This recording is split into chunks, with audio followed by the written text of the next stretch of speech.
Welcome to Book Club with Jeffrey Sachs. Today I'm absolutely delighted to be joined in conversation with a scholar, a policy expert, and the author of an absolutely wonderful and very important book for our time. We'll be with Jean Dong, who's a research fellow at the Center for Contemporary Chinese Studies at the University of Melbourne. And Jean has written a fantastic 2023 book, which I want everyone to read because it's really important. It's called Chinese Statecraft in a Changing World. And it is a book that helps us to understand how China views the world so that we can more accurately also view and interact with China, looking from outside, from the United States or from where Jean Dong lives and works in Melbourne, Australia. So, Jean, thank you so much for being together with us, and congratulations on an absolutely wonderful book. Thank you, Jeff. It's my great pleasure to join your book club and talk about my book. I'd like people to know the book, and I'd like people to know you. You're a rising, very talented scholar, and you are Chinese-born, living in Australia. And maybe you could tell us how you got there. Sure. So I'm Chinese-Australian. I was born and raised in a small city in China called Kaifeng, which was the capital city of the Northern Song Dynasty about 1,200 years ago. And I came to Australia when I was 18 years old. And I pursued my university education and professional life here since then. And I consider myself very fortunate. I had the opportunity to witness and participate in China's development, in my teenager time. And then I also had the opportunity to observe China objectively from the outside, when I developed into my professional life. So those experiences has helped me to have a more comprehensive and multidimensional perspective to understand China. But I think more importantly, it helps me to understand the origins of many different viewpoints about China, and also to think about how can I help bridge those differences. Yeah, this is fantastic because I would say on so many issues in the world, issues of war and peace, issues of climate change, issues of economic development, a good, strong, cooperative, of course, sometimes competitive as well, relationship of China, the United States, Europe, where you are, Australia, is going to be extremely important. There aren't so many people like you, expert, knowledgeable, a student of history, and knowing very well both Chinese civilizational history and Western history. And as you say, it's been kind of half and half in your lifetime. I think it's notable for everybody listening in. Jean Dong tells us she was born in Kaifeng of the Northern Song Dynasty. Northern Song, more than 1,000 years ago. And it's just, for me, the point of China. China as a civilization is 2,200 years old as a unified state, roughly 10 times that of the United States or Australia, for that matter. So there's a lot of history. It's one of the world's great civilizations. And understanding that long perspective, I think, is really vital to understanding China today. And that's why I like your book so much, because your book is not about what happened last year, although it has that too, but it's about how the long history of China has shaped China from an intellectual, ideological, political, economic, military point of view. And this is something extremely important because I would say almost nobody in Western leadership really knows these things. So they have to read your book as the first primer. But before everybody does that, we're going to talk about it so you can introduce the main themes. And the book opens where, by the way, I really love analytically to open. You call it the grip of geography. China has a distinctive geography. It's different from United States geography. It's different from Australia's geography. So in what way is China gripped by its geography that shapes how Chinese leaders and Chinese culture understand the world and interact with the world? Thank you, Jeff. So you're absolutely right. I think to understand China from a long history perspective, it really helps me to unpack many of the new perspectives. What I found is when I delve into the long history, and particularly to identify what are the fundamental factors that have shaped China, and this thinking being really helpful, because I think it's not helpful just to say China has done X because it has always done so. It's very important to look into the long history to identify what are the enduring patterns and what are temporary transitions. So in this way, it helps us to distinguish between short-term tactics and the long-term strategy in dealing with China. And I found geography is one of those long-term enduring patterns that shaped China's statecraft. I was really intrigued by the well-known British historian Joseph Needham, his research. So he said that, in his research, China is located in a very unique monsoon climate zone. And this climate zone has left China very vulnerable to natural disasters. And across China's 2,000 years history, there were no fewer than 1,621 floods and 1,392 droughts recorded. And that's on average one major disaster in each year. And more importantly, those natural disasters very often has caused very severe famine. And that famine has contributed to 5 out of China's 17 dynasties, they collapse. And also, in addition to, those natural disasters and famine, China also has very long and complex border, which has consistently exposed the country to external invasions. With the Chinese Central Plain has been conquered by the nomads at least 8 times in history. So all of those geographical conditions have shaped China's core interest and the priority of its statecraft. As we can see, China is incentivized to preserve domestic stability, to avoid collective destruction, that's posed by nature. And also, they want to pursue for economic growth, for national resilience and prosperity. And they want to strengthen their military capability for national defense. And what is more interesting is those historical geographical conditions still apply today. If we look at China now, China still grapples with many and frequent floods and droughts every year, and a structural security challenges and intricate, sometimes very antagonistic border with 22 neighboring countries. So, if you look at the whole history and the geography, it really has been one of the enduring factors that has shaped the Chinese priority throughout history. I think it's very important for us to understand these special features.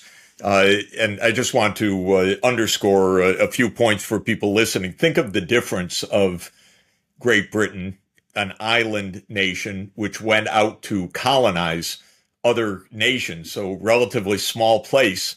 And then it sent out its navy, and it sent out its explorers, and it sent out its settlers to conquer and settle other lands. The United States, a continent surrounded by two large oceans, not endangered by invasion from outside. China is very interesting because on the one hand, in a way, it's protected on at least two, maybe three of its four sides, because China on the west has the Himalayan mountains. China on the east has the ocean. China on the south has the tropical rainforests that separate China from Southeast Asia. China on the north has the plains, which mean that it can, and the steppelands, the grasslands, I should say, which means that it can be invaded from the north. So if you think of China roughly as a rectangle, the north is a problem. And in fact, it was the place where China was invaded all the time. But also China's geography as a monsoon society, rice growing in the south and grains in the north, wheat and barley and millet in the north, means a quite dense population. So a lot of people to feed. Way back when, hundreds of millions of people, always a large part of the world population, but highly vulnerable, as you say, to the natural elements, massive floods on the Yellow River all the time, and great losses of life, drought, and so on. And I think, as you put it, you call it an isolated agrarian society, and the struggle to avoid invasion from the north and to keep the society together and with enough food to eat. It's not a country in its long history that has gone out to conquer the rest of the world, to go through naval voyages to make overseas empires, for example. So it's a country that has, from its unification more than 2,000 years ago, mainly looked to be unified internally, not to go out and conquer new lands outside. Is that a fair summary? Absolutely, Jeff. Absolutely. And also, I see the geography does not only shape China's priority, for the Chinese statecraft, and also geography. And to your point, is exactly it actually constrain China's ambition, and also compel China to make trade-offs. As we can see, China grapples with this land border security constantly. So even now, as China's maritime ambition increase, and now, seems to project power beyond across the Pacific and the Indian Ocean, this land border vulnerability will constrain China's ambition because it immediately creates this two-front security threat from both the sea and the land.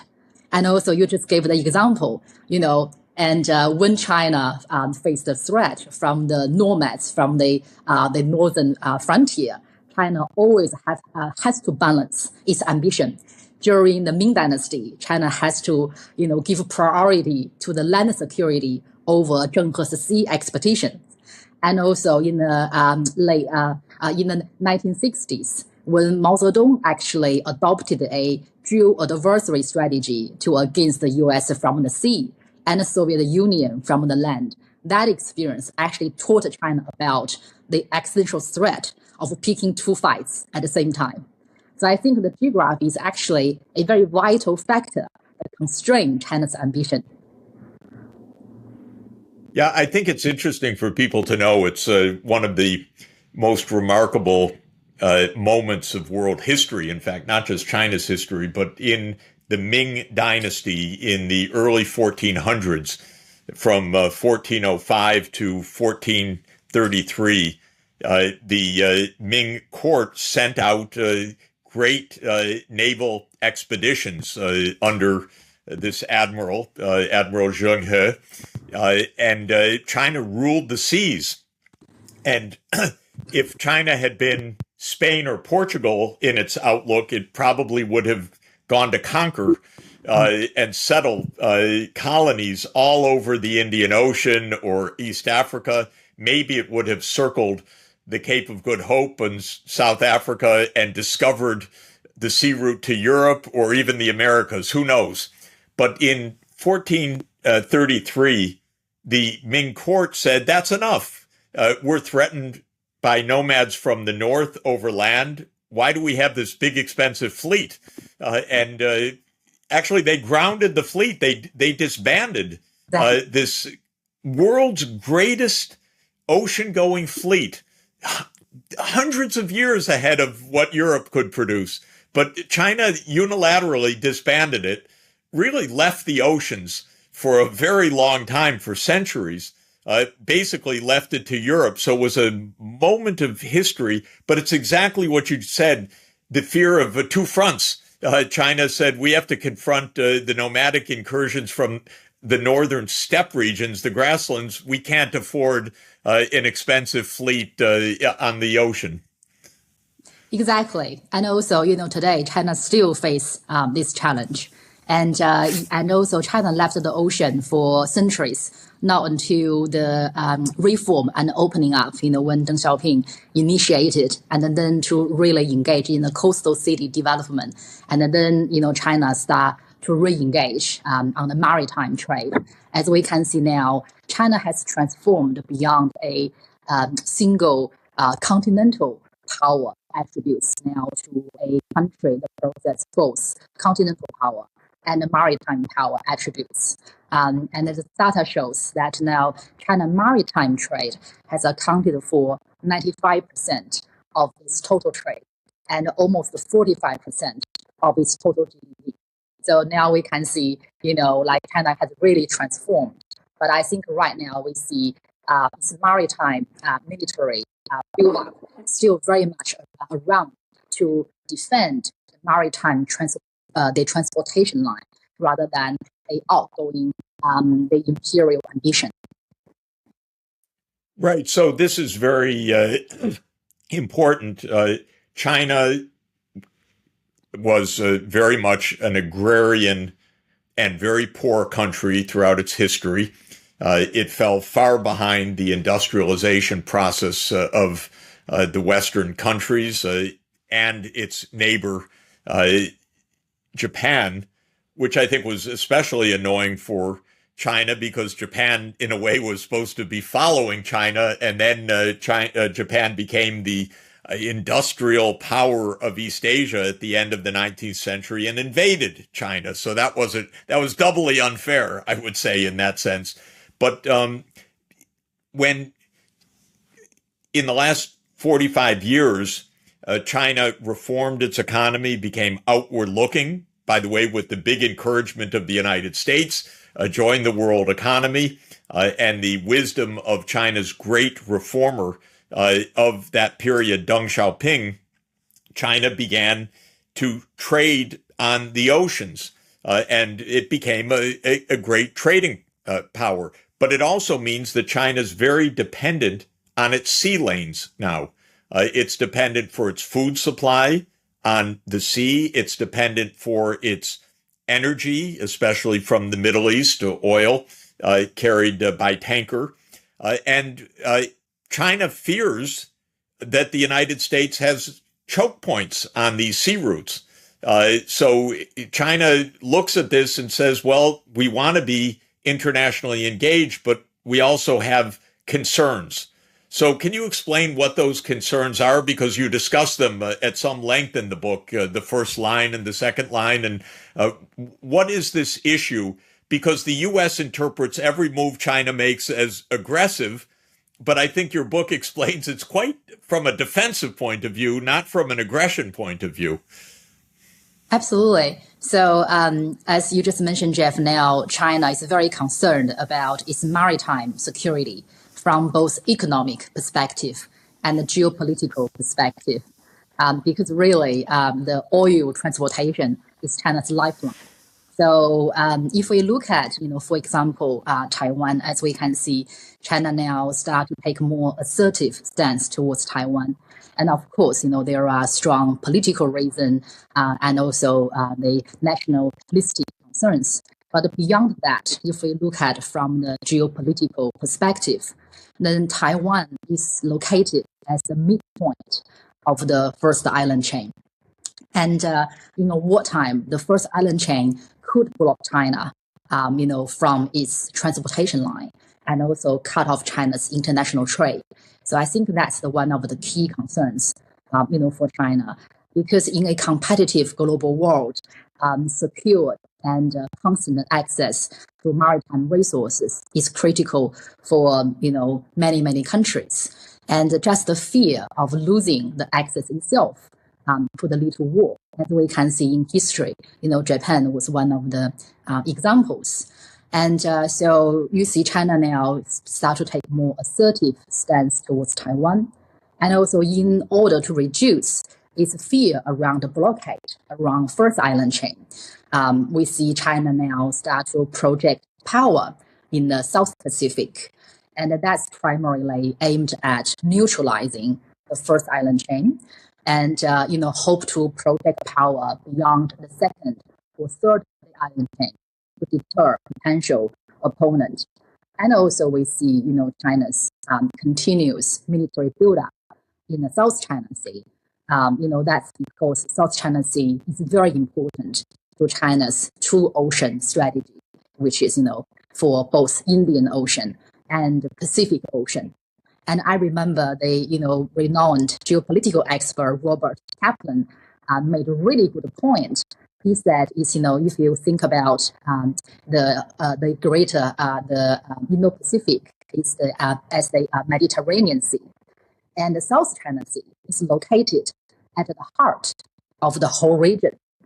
And while China faces more firm U.S. allies and partners, in the East, for example, Japan, South Korea, and Taiwan, the Southeast Asia, countries, and also South China Sea seems offer, more, freedom and to navigate for China to access both Indian and the Pacific Ocean.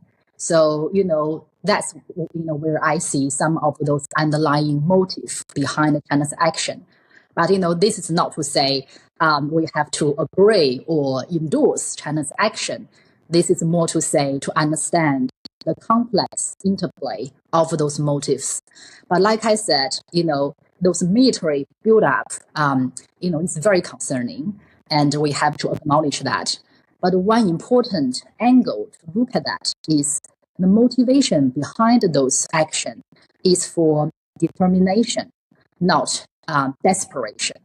So is China, trying to, determine to compete for a relative gain, and with United States and other countries, to secure maritime, the economy and also geopolitical security to overcome disadvantage, rather than say, engage in imperial ambition and reckless actions, for a irresponsible, to very negatively to impact on the global order. I think there's a very relevant concept here, and I think your analysis is spot on.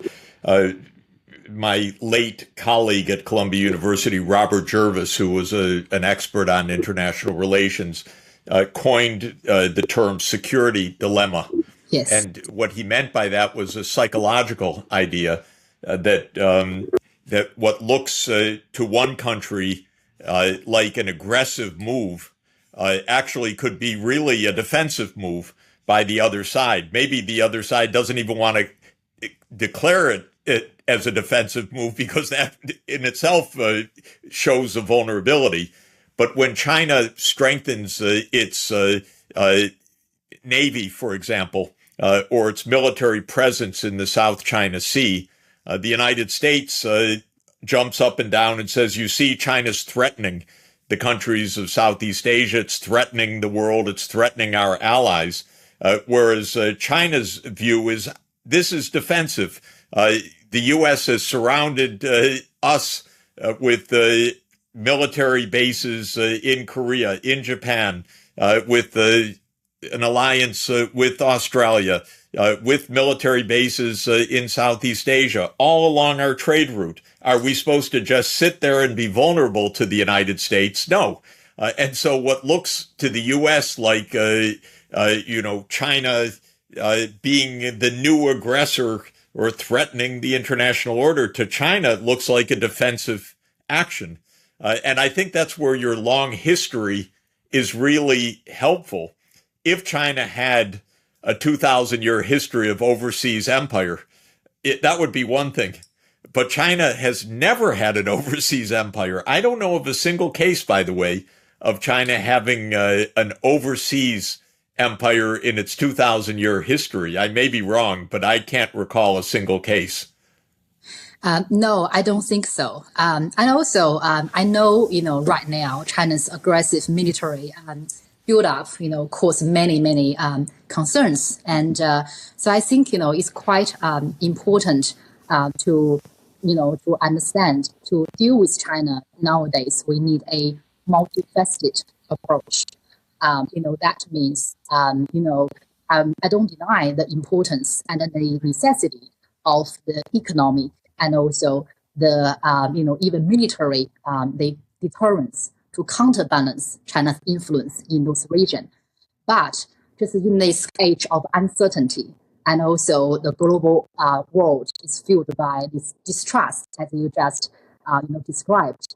Just relying on those short-term tactics, could falling into this Thucydides trap, where this conflict between rising power and escalation power become inevitable. And in the age of nuclear weapon, we have just to approach this risk with utmost caution. I think, that's, I in the book, I call for a multifaceted approach to deal with China. That's in addition to military deterrence, we also need to include, institutional engagement and also other means to address the China challenge to ensure we have more safety and resilience, in addressing the China challenge. I'd like all the listeners to understand your reference to the Thucydides trap, which is a term that's now being used and is the title of a book by a former colleague of mine, Graham Allison, at Harvard University. And it refers to the great history by the Greek historian Thucydides of the Peloponnesian War, which was a war between Sparta on the one side and Athens on the other, between 431 BC and 4 BC. And the claim of Thucydides is that the war arose because the dominant military power of the age, Sparta, was threatened by the rising military power of the age, which was Athens. They went to war. It was a prolonged war.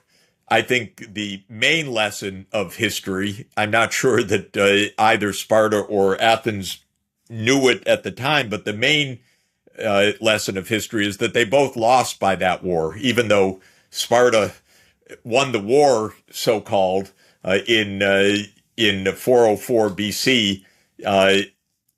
It didn't really win the war because Sparta disappeared essentially from any kind of leadership in the Greek world in the next century. Athens was also weakened. It was horrible for both of them. And the real lesson is that both the rising power and the leading power should have avoided that disaster. Now, in the time, in the 5th century BC, they didn't have nuclear weapons, so the consequences were to be bloodied by this, but not to be destroyed. Now the stakes are so much higher to avoid this kind of trap, and that can only come from understanding and diplomacy. And one of the main themes of your book all the way through is not only how geography and the realities of vulnerabilities of China shape China, but also how ideas shaped China, just like they shape any of our societies. And the idea of harmony seems to me to be a key part of Chinese ideology dating back to Confucian thought, especially in the Han Empire, so 2,000 years ago. And maybe you could say something about this idea of core ideology, mandate of heaven, the need for a statecraft that works for the people, the role of these traditions in China today. Sure. Well, in my perspective, I see contemporary China is a hybrid model. So whereas, the Marxism, seems like acting as a national ideology, but I think the underlying statecraft is heavily influenced by the Chinese traditional philosophical thinking. The Zhou dynasty rule of virtue and the Confucius rule of righteous, and also the legalism, which is also people call rule of law. So it's really, those combined, those different philosophical thinking have shaped, how China approach its statecraft. And as you said, Jeff, harmony is a very key idea. Because China, I see, is a secular culture. It's very pragmatic. Just because it grapples with so many internal challenges and external challenges, it cannot afford, to make many mistakes. So it has to have this very cautious approaches, like to address the challenges. And harmonization is one of the key themes, that could to bring even the people together, particularly, during the Zhou dynasty, where he founded the philosophical thinking of China. That's because when the Zhou dynasty overthrown the Shang dynasty, the Zhou dynasty has to rule a very big country and a very big population by a relatively small population. So at the time, they already realized relying on force and deterrence cannot be the most effective and sustainable way. They have to think about, what are the innovative institutional means and also, values, ethics they could inspire to bring people together. And I think, that inspired this Zhou dynasty rule of virtue. And then later on, Confucius, his whole life effort to restore the Zhou dynasty to the rule of virtue, he also to develop the very strong, understanding of, like Confucian, the Confucian thinking. So I think, that's a historical sort of inertia. It's not relying on force and deterrence rather than, thinking about institutional ways to address challenges. Yeah, it's really wonderful. And again, I think maybe the saddest part of the ignorance that I find in the United States and in other places, when we hear about China in the United States, we always hear Chinese Communist Party, Chinese Communist Party. And in the U.S., the word communist triggers all sorts of strange associations anyway. It's just emotionally the most negative word in the American political lexicon. And it's been used for fear. It has always been a word of that is viewed in the most extreme negative way. And our politicians tend to view China through that word. They don't understand at all what it really means right now. It's a historical word. It's a party that unified modern China and created the People's Republic of China. But like you say, it's a very pragmatic, pragmatic party. It doesn't hone to any strict ideology. It's created this market economy, which is completely different, for example, from the communism of the Soviet Union. Couldn't be more different. But the word itself, conveys this incredibly negative light. But when I look at China, that's not the word that I start with.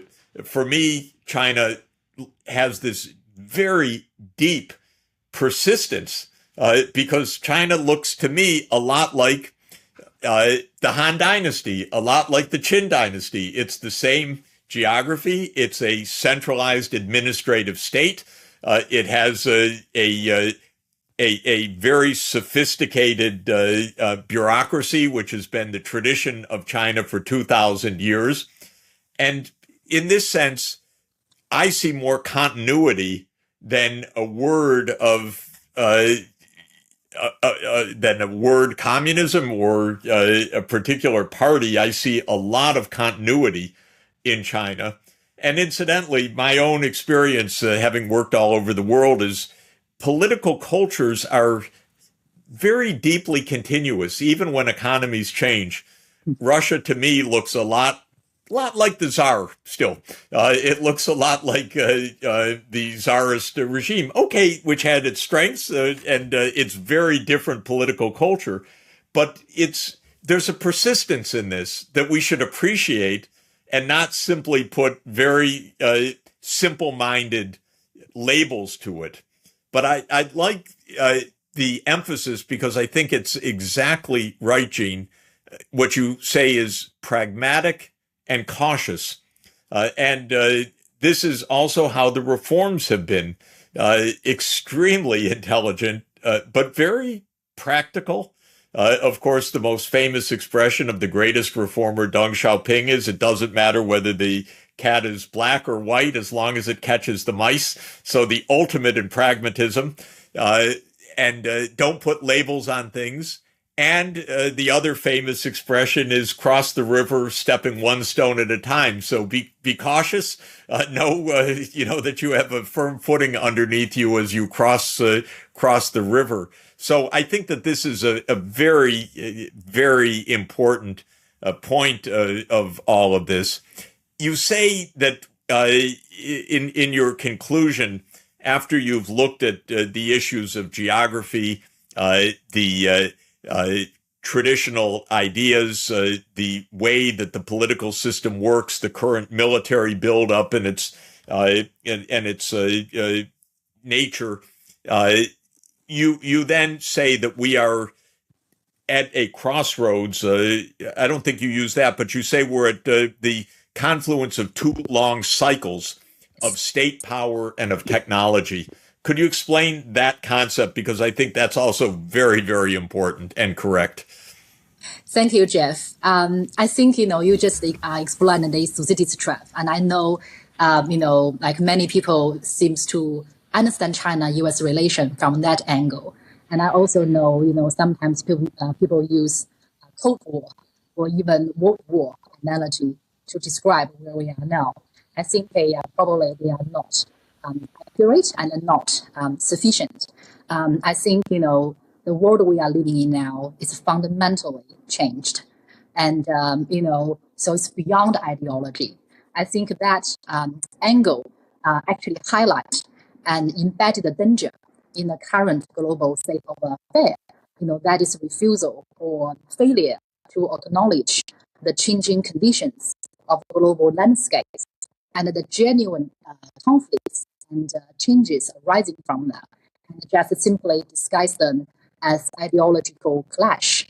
I think, that thinking would probably encourage more, excessive conservatism and also, maybe to misguide the problem-solving efforts. So how do I make sense of the world is to, go back to long history, looking at the cycles.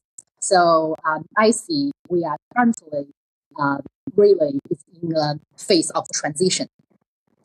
On the technological cycle, we are transitioning arguably from the third industrial revolution marked by information technology, internet, to the fourth industrial revolution marked by AI, quantum computing, new materials.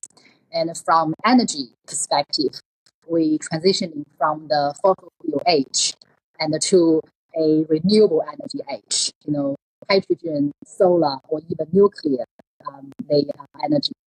And then from the geopolitical perspective, we are transitioning from a US dominant world order to a multipolar world order. So I think those transitions have brought this significant change to the world we're living in. Now it brought us to the world of polycrisis, where we must navigate many unprecedented and interconnected changes, climate change, AI, societal transformation. It also brought us to the age of known unknowns, which we know about those changes will significantly redefine, who we are and the world we're living in. But the full extent and the details of those changes are unclear, and let alone, any effective solutions to address those challenges. And also, it brought us to the age of surprise. The pandemic, the Russian invasion in Ukraine, and many other black swan events that could catch us completely off guard. So I think, as we can see, and history shows, when international system grapples with limited economic growth and great uncertainty, is the very dangerous transition point. It often, leads to short-term thinking, zero-sum thinking, and also a very dismissive understanding of the world. So now we're witnessing, the great power rivalry, the imperial ambition fight over resources. From economic perspective, the seemingly rational global economic environment now is being replaced by this far more complex systematic rivalries between entangled nations, where values and those self-interest have overtaken commercial calculation. So I think right now, I see it's really the time we need leadership. We need the courage to undertake some bold reform that could really boost productivity, income gain, and also inspire a new global governance model that could help us smoothly manage this current phase of transition and enable us to imagine and hopefully build a radically different world by enabling paradigm shift. And I see, China, US should compete on this front. Competition itself is not challenging if there are clear frameworks to guide, diverse political system to be competitive without confrontation. I think, we should encourage China, US to compete, for the future, to see which system could help us to develop this new value and assets that could bring people together and identify this new path of shared prosperity. I think that's what I like to see. Yeah, thank you very much. Very well put. And let me add on the political cycle, I think there are three time dimensions of this that we should note. One is that the time of the U.S.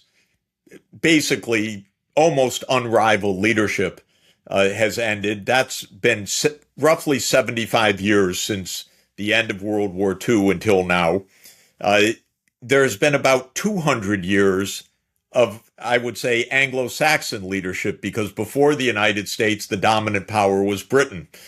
Britain, of course, invaded China in 1839 in the first Opium Wars. It gave China a very hard time for a very long time. It owned or operated Hong Kong, after all, off the coast of China as an imperial possession for a long time.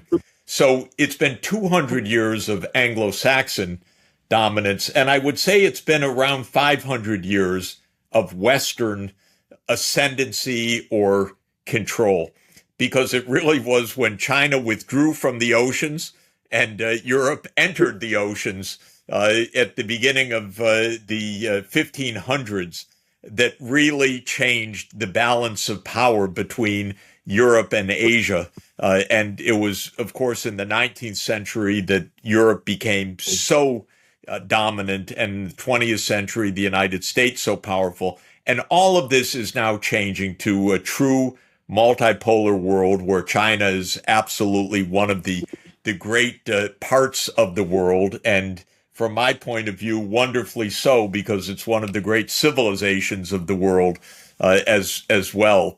And it brings me to your final point, that competitiveness without confrontation. I think this is a wonderful observation. And I would say that one of the lessons of history looked for a long period is that innovation and learning has flowed both ways, from east to west and from west to east. And in a long period from roughly 500 AD to 1500 AD, it was definitely from China to the West that the technology flowed. Your birthplace, Kaifeng, capital of Northern Song, that was a time of incredible flowering of technology and learning. And the Song period gave so many remarkable things to the world, but especially technologies to Europe. Then after 1500, and especially after around 1700, the technology started to flow the other way. The lessons flowed the other way, mainly from Europe, and China struggled to catch up and fell behind. And you talk about that. You have a section called "You Will Be Beaten If You Fall Behind," because that was one of the lessons of China in the 19th and early 20th centuries. But now I'm convinced we're going to learn in both directions. So I think China has an enormous amount to teach the United States. China's 10 times older and a lot wiser in many ways, in my view. I hope the U.S. can be a good student as well. I'm sure that there will continue to be good ideas flowing in the other direction. And as you say, competition without confrontation would allow for that mutual learning, a mutual advance, each one playing its part. And so I think your vision is extremely correct. The book is really wonderful, Gene. I want to congratulate you. And I think it's very, very timely. I'm afraid our time is up right now. But again, for all the listeners, please get a copy of Chinese Statecraft in a Changing World by Gene Dong. Really learn about China's long history. It will take away many of your fears. It will greatly increase your understanding, and it will greatly raise the likelihood of very constructive interchange of East and West in the 21st century. So, Gene Dong, thank you so much for being with the book club with Jeffrey Sachs today. It's been great to be with you. It's a fantastic book, and I look forward to more wisdom coming from you and coming from your research. Thanks so much. Thank you, Jeff. It's my great honor.